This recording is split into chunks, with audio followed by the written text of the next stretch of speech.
But I just want to kind of start in the beginning. And I'd like to know something about when your first interest in sound reproduction. What period in your life did that occur?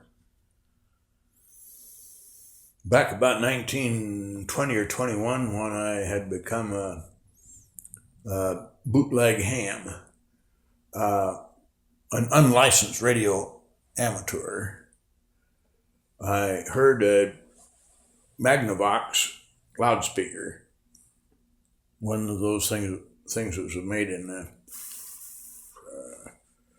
Oakland, California.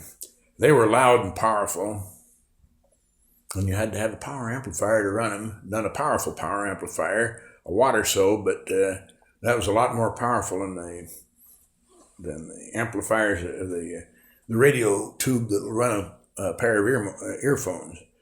Then in South America in 29 or 30, somewhere along in there, somebody loaned me a loudspeaker and about let's say a 1 cubit cube horn with about probably a 16-inch square amount, a 16-inch square amount, not 16 square inches, 16 by 16. And I noticed that it was it put out a lot more power for a small amount of input than any of the direct radiator speakers did. About 1933, when I was at graduate school at Stanford, one of my colleagues, one of my fellow students, remarked that any loudspeaker would work better in a corner. Well, the corner idea and the high efficiency of the horn intrigued me for quite a few years, and when Dr. J. O. Perrine of the Bell Telephone Company came to Houston for the Houston Engineers Club, I took my wife and we went and heard his lecture, and it was a very interesting thing and very inspiring and very needling to me, and it got me started wanting to do something. And my wife said, "Well, you've been wanting to play with speakers for several years. Why don't you use the back bedroom for a laboratory?" And of course, that was just like waving a bull in front of a red flag. By late 1939, I had some dirty pictures drawn on the backs of envelopes for a corner horn loudspeaker. And early in 1940, the sketches were a little more formalized, and they took form of a horn, the structure of which was described in my 1941 paper in the Journal of the Acoustical Society of America. Well, that's the early history, I guess, in a nutshell, a thumbnail sketch. Mm-hmm. You answered part of my next question, was when were your first attempts at designing and building a horn loudspeaker, and you pretty well answered that. But how about building it? Did you build it in your home? No, a friend and I put it together in the back of his garage. And I don't remember whether he had any machine tools or not, but I think he had, maybe something equivalent to the present skill saw. My own first successful woofer, the X3, was built in my garage here at the Proving Ground back in World War II, along in February and March of 1942. And incidentally, I recall that there were no machine cuts on any of the boards in that. It was all done with a handsaw. When did you decide to file for a patent claim?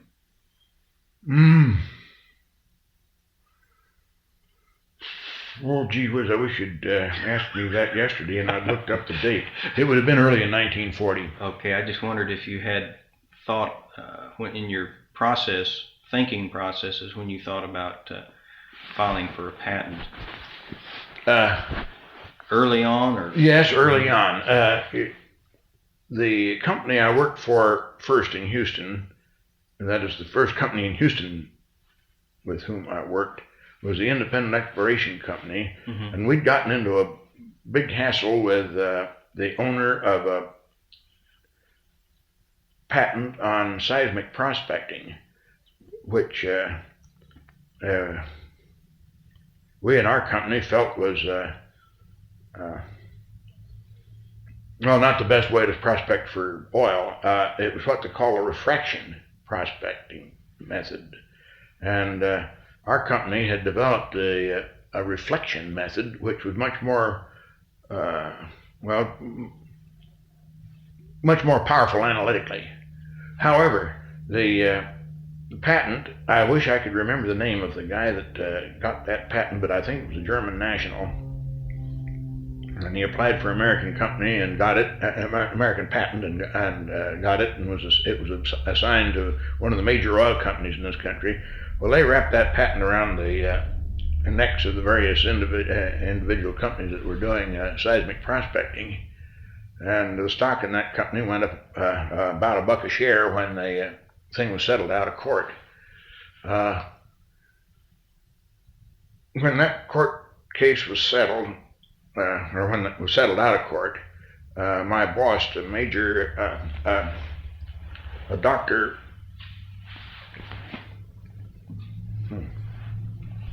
Dr. E. Rosaire, who had been president of the Independent Exploration Company, decided now was the time for him to get out of there and go into geochemical prospecting, which is where his desires lay. He felt that was a more powerful analytical method.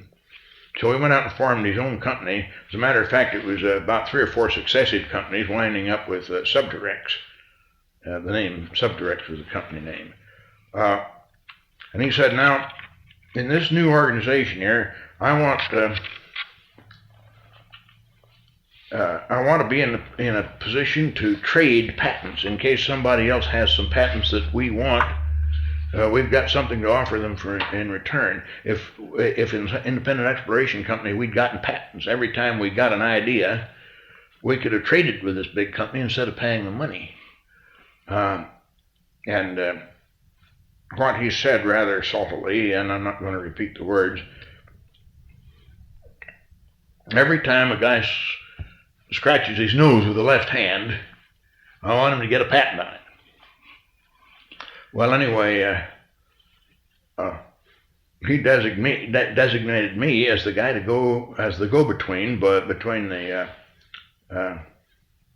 inventors in the company, of which I turned out to be one, and the attorneys. So I learned quite a bit about patent law. And while I was thinking about my loudspeakers, I thought, well, gee whiz, I might as well be in on the ground floor with any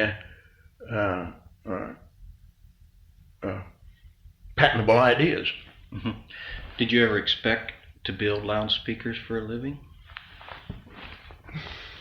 About halfway through World War II, I went down and called on my old boss, Dr. Rosaire, and told him that I intended to build speakers after the war, and it was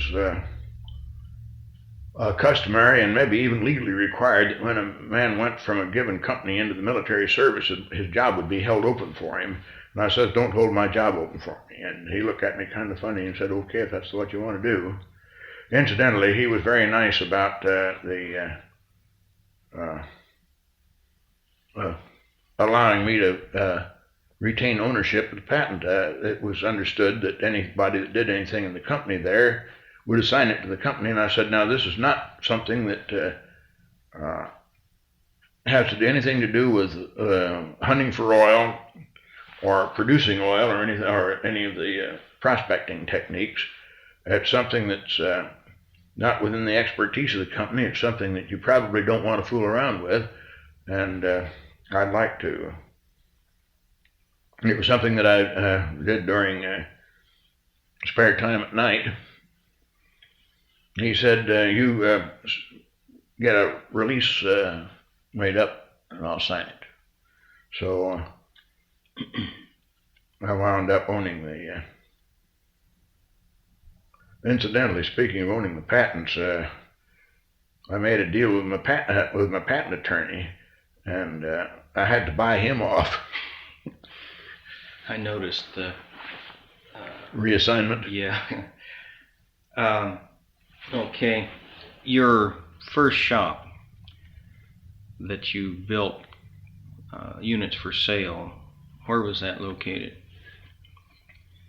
There was a little laundry in Hope, Cook's Laundry and Dry Cleaning, and they had a little tin shed out behind there that had been occupied by the dry cleaning department until it became big enough to move upstairs, so to speak. And then this little tin shed had become the starting point for a walking cane manufactory, and that outgrew it. What I did for the first 2 years there was to make a plaster cast that weighed about 100 pounds, which I used for a mold for molding the plastic part that I don't make anymore. It was a non-developable surface, a surface that you can't roll up out of a sheet of paper without stretching it. It'd have to be stretched like a balloon. Anyway, if you're going to show that picture, why, that's what I'm talking about. Anyway, Yeah, I wanted you to mention that that's I made- the K5 horn. That's what I made a few. That was the X5 to begin with, Mm-hmm. and the X5 was made out of whittled out of a thick block of wood. When I made the plaster mold, I've forgotten what techniques I used there, but anyway, we had this shape whittled out in a huge wooden plug, and I made a plaster cast of the plug. Every time I molded one of the parts, I had to repair the mold. Finally, I took the mold down to the local machine shop when Pat O'Neill was still running the Arkansas Machine Specialty Company, and he and his molder figured out how to use the plaster cast and the wooden plug and make a sand mold of that, and then make a sand mold of the sand mold, and I think a sand mold of that sand mold. We wound up then with 2 sand molds separated by about 3/8 of an inch, and they poured the gap full of aluminum and made a cooking pan in which we could mold our parts. Incidentally, I had it fixed up with steam coil underneath because the only resins we had in those days were heat cured. We made horns with that mold for a while, and I realized that if we ever had any trouble, if I ever damaged that mold, it would be gone, so I made 2 copies of it. And we used the copies for, I guess until the early 1960s. This thing started in 1946. And by 1962, that horn had gone through something like 18 years of production. Anyway, what I learned about molding has now been transmitted to other people who have learned more about it than I ever knew. And we're molding things now that are very highly evolved compared with what I was making in those days. Incidentally, we're able to use resins that set without adding heat. They generate their own heat. Your early lab equipment and facilities for making measurements, you always preach about you can't make what you can't measure. Did you have difficulty making measurements in the early days? Yes, I did, and part of that, of course, was because I didn't have very good measuring tools. I think the first microphone cost me something under $30, and a good microphone, I think, the first of the B&K microphones I bought cost between $800 and $900, and I think they're about $1,400 now.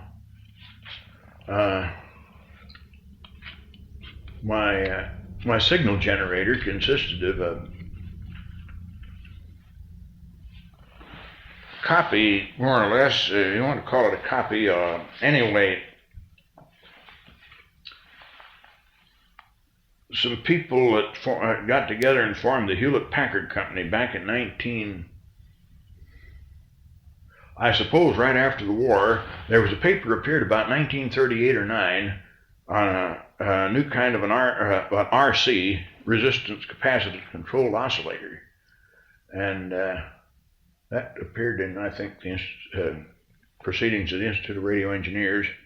I think it appeared about 1938. I don't remember for sure. Anyway, it looked very simple compared to some of the other oscillators. Wide range, it covered 20 to 20,000 hertz. Well, I put one together for about $35 worth of parts in about 2 months' work. I could have bought one for about $200, and I don't think Hewlett-Packard will sue me for infringing their designs and patents, if any. The last signal generator in our present lab cost us, I guess, somewhere between $4,000 and $6,000. It's made by Hewlett-Packard. Okay. I had some other things there too. The company I was working for was getting out of the electrical prospecting activity, and they had a cathode ray oscillograph, vintage of about 1936. My recollection is that cost $168 new, and they sold it to me in 1940 for $50. We still have it, and the darn thing still works. How about your bridges and for making measurements? Did you buy those, or? Yes, I bought a bridge. I've forgotten what it cost. It was a Leeds and Northrop Wheatstone bridge for measuring resistances, and we still have that. It's a precision. For those days, a very tight precision type sort of thing. It was, I think, 1/10%. But a lot of your equipment was homemade. A lot of our equipment was homemade. I still have a couple of bridges that were homemade. There's one of them that's been on, I think, 3 different panels, and I'm making some plans to resurrect it because it'll do certain things that some of the other equipment we have won't do, and do it a little better. Mm-hmm. I'm going to show you a couple of pictures, and I just want some comments, if you can. This is the X2, X for experimental and 2 for the second one the second horn loudspeaker that I made. Wendy and Thuris described horn in which deflecting vanes were part of the interior construction, and they were thicker in the middle than they were at the end, so that they would the passageways would be exponential in shape. My first mistake on this was trying to fit it to a 4-inch direct radiator cone for the mid-range or the high frequencies, and it didn't work because I didn't have the right impedance match. So I put about a 9 or 10-inch extension on it and stretched it back to a throat size that was 0.7-inch diameter, and that fit the old Western Electric 555W. A man in the theater business in Houston gave me a Western Electric 555W, which I still have, and it still works.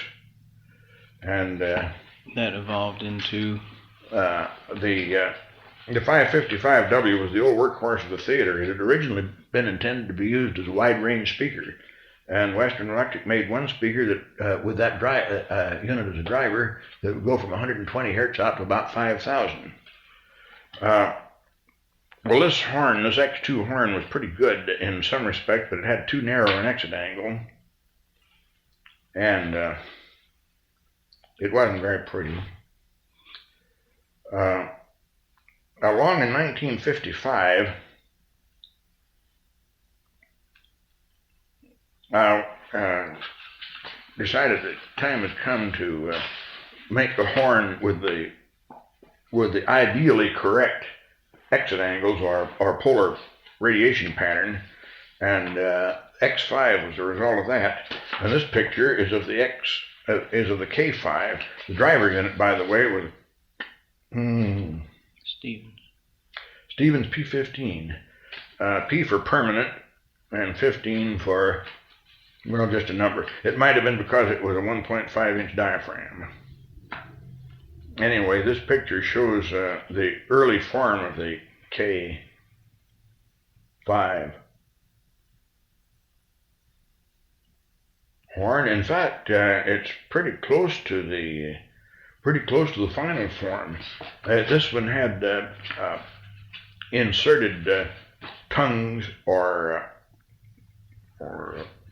deflector vanes, and they were dispensed with in later designs, which reduced the spoking of the polar pattern. But otherwise, it's pretty much the way it was when we quit making them in 1962 or 3. Okay, on the evolution of the cosmetic design of the Klipsch horn, I'm going to show several pictures. I'm going to let you look at this one. I want you to remember also and tell me about the walnut unit that had the top housing separate and the big handle out in front. It's made in Arizona. If you'd comment. This one that I'm looking at is the. Would you tell me how you went through coming up with what we now have? Well, the K5, the X5, X3, which we have in our museum back there, was the first successful experimental woofer horn. And it hasn't been changed in essence since I built the thing 39 years ago. The front panel has been increased from about 24 inches to 31 inches wide, and the spaces, the extra space behind there, doesn't occupy any more. The occupied space in the room isn't anymore, but there's more room in the box for back air chamber, and we used that advantageously. This is basically our K3 woofer horn, and the top housing was an early attempt at cosmetic, and it was a little top heavy looking, and all we did was just saw the corners off and made it more or less the way it's been since since 1948 or so. Paul, could you run through and tell me the chronology of, just real briefly, of when and why, and maybe a little anecdote about the heresy, how we got to the heresy, the Cornwall, the La Scala, and the BK, in just a brief little package. I think I can do that briefly. There wasn't really an awful lot to it. For a number of years, well, in 1953 or 4, I got interested in stereo. I got my first stereo tape machine. I've forgotten whether that was 53 or 54. JBL had demonstrated a 3-channel stereo system, 3 independent electrical channels, 3 microphones, 3 tracks on the tape, and so forth. And when you put 3 tracks on a 1/4-inch tape back in those days, you had about 40% hiss. One of the things that I noticed there was, in those days, stereo, you wanted something in motion, and a train was a very obvious thing, and they took a Federal Pacific locomotive with loose connecting rods that went clunk, clunkety clunk instead of choo choo choo choo, and it came in through this hole, and then through that hole, and then through the other hole over there, as if it were coming in through 3 small but widely separated windows. And I thought, well, that's not really good stereo. I got into 2-track stereo, and then I reread the Symposium on Auditory Perspective by the Bell Telephone Laboratory staff. And then in 1953, W.B. Snow's paper on fundamental principles of stereophonic sound reproduction appeared. I realized that a third speaker could be bridged across 2 stereo channels to give you at least the equivalent of a simulated center channel. and I experimented with it, and much to my delight, it gave me substantially the same results as using 3 independent channels. Now, I didn't have a three independent channel stereo machine, but I did have 3 mics, so somebody made noises in the backyard in front of the 3 mics, and I came in and listened to them over the 3 speakers, and sure enough, that center speaker was adding to the stereo geometry, and we found that by bridging that center speaker across 2 channels, we got substantially the same results as we did with the third separate independent channel. Well, at that time now, I built only corner speakers, and we put a speaker in this corner and a speaker in that corner. And what are we going to do about that center speaker? Well, I needed a non-corner speaker, and in my, let's see, I believe it was along about 57 or 8 when I presented a paper at the Institute of Radio Engineers professional group on audio, and told them how to do this center speaker thing. And then I proposed that that I build a non-corner speaker, and since I built only corner speakers up to that time, I would call it Klipsch's heresy. As a matter of fact, when I proposed a non-corner speaker for another purpose, my then sales rep in Philadelphia, a fellow by the name of Hank Goodman, looked at me and said, "Paul, coming from you, that would be heresy." Well, the lights came on, and I thought, now, why don't we just call it Klipsch's heresy? Now, the first heresy loudspeaker wasn't a very good one. I frankly didn't know how to build a small speaker in those days. After all, that's only about 1.5 cubic feet or 40 liters. I had a mid-range horn. By this time, all my speakers were 3-way, woofer, squawker, tweeter. I had a squawker horn that was about 1,000 hertz a bottom end cutoff, and I tried to use that. Well, it sounded pretty good, but it depended an awful lot for its tonality on the flanking speakers. Now, there's a case where we had a long period of evolution. I changed the K1000 to a K700 mid-range horn. I rebalanced it and did a lot of fooling around with it and got it improved to the point where it had become acceptable not only as a center speaker, but as a primary speaker for people who can't accommodate bigger speakers like our Klipsch horn. There was one shortcoming. It's a direct radiator bass, and a good direct radiator bass as direct radiators go, but it didn't really fit between a pair of Klipsch horns. So I evolved a larger Cornwall, which also is a direct radiator, but larger cone, a bass reflex type, and then for another purpose, I developed our La Scala, which turned out to be a very good primary speaker, whether you used it in corners or elsewhere. The only thing wrong with that was that it was developed for commercial use, and it was ugly. Well, maybe not ugly, but at least not cosmetically pretty. I reshaped that, just the woofer part of it, to make it wider and shallower, about the same height, and the best of the against the wall speakers that we have now, especially to work in as a center unit for stereo, is our Bell, named after my late wife. It has substantially the same performance as our La Scala, but it's cosmetically a lot prettier. And that's not as brief as you wanted, is it? The first part wasn't, but the last part was fine, and I'm glad that we got some of that I hadn't heard on the first part.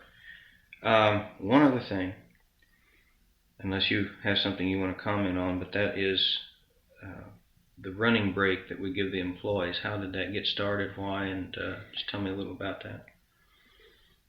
I had long realized that I needed exercise.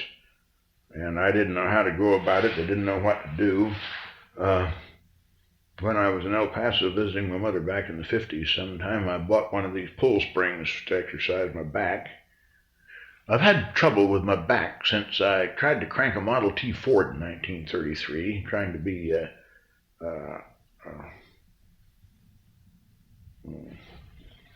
chivalrous lady in her Ford had stalled. Well, I didn't get the Ford started, but I succeeded in pulling my back out of shape. Spent several days in the hospital. And since then, it's been every once in a while it acts up and causes me trouble. I bought the 35-cent physical fitness book at the post office, and that suggested running for 2 minutes. And then the 5 basic exercise program of the Canadian Air Force. If I had followed that program, my back might have ceased giving me trouble, but I didn't. And then Lloyd McClellan, our former factory superintendent, ran into an article in the Reader's Digest, I believe, in which it reviewed Dr. Kenneth Cooper's book on aerobics. And in there it said, go out and see how far you can run in 12 minutes. Well, I went out and ran for about 12 seconds and was puffing and blowing like a porpoise, and realized that if I was going to run 12 minutes, I'd have to get myself into shape. In the course of time, I think it took me about 8 months to work up to the point where I could put a whole mile together in one piece. And I thought it was doing me some good. I still think it was. In the course of time, I fell down and bumped my knees and damaged them inside, and it's very painful for me to run now. But I encourage the employees to go out and run a mile every day. And I told them that if they could choose their own time of day, and I just give them 15 minutes for exercise. You could take it as added on to your noon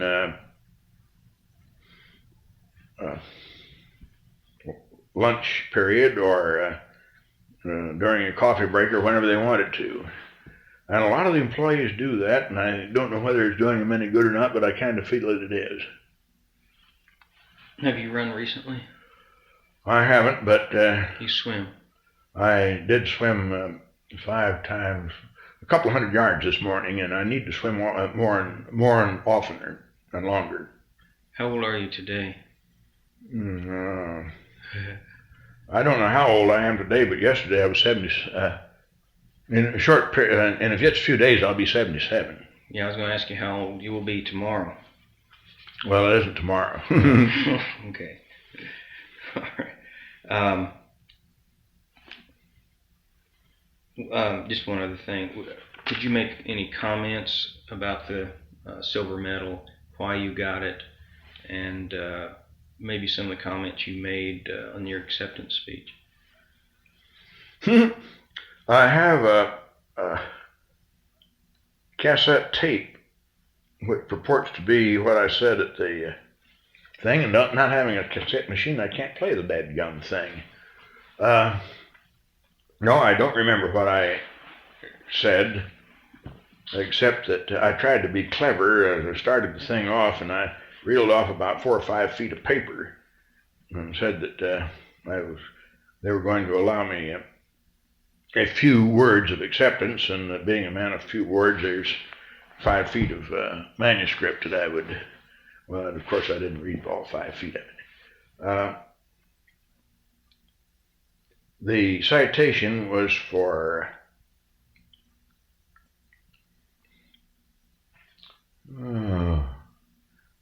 can you cut out the gaps in this tape? Yes, I'm going to have to do a lot of it. Yeah. You're going to have to do an awful lot of scissoring. Anyway, The citation was for measurement of distortion in loudspeakers and innovative loudspeaker design. I don't remember if that was the exact wording, but that's pretty much the idea. Now, how I came to get the medal, I'm a little curious now to know how the Committee on Awards operates. I was told that as a recipient that I would be put on a committee and I'd be consulted, but that hasn't happened, so maybe it's just as well. I'd probably be very prejudiced in my selection. I don't know how they pick people for an award like that, but I'm very gratified that I did get such an award. This is a question that people like to ask others as they've gone through life and can look back on what they've done. You don't have to answer it, but if you had it to do all over again, would you do it the same, or what would you do different? I've often pondered that kind of a question. Probably if I did it over, I would do it differently because the opportunities and urges would be different. But I don't regret having done what I've done the way I've done it. Let's put it the other way around. I'm glad I did what I did the way I did it. Well, I think the whole world is. I think it's about out of tape here, so I'm going to shut it off. Gee whiz. Well, did we talk for 45 minutes? And almost. Didn't know you could talk so much, did you? Well, I know you said something about 2 or 3 minutes, or 1 or 2 or 3 minutes, or something like that. Yeah, well, I can get that out of this for sure. Thank you.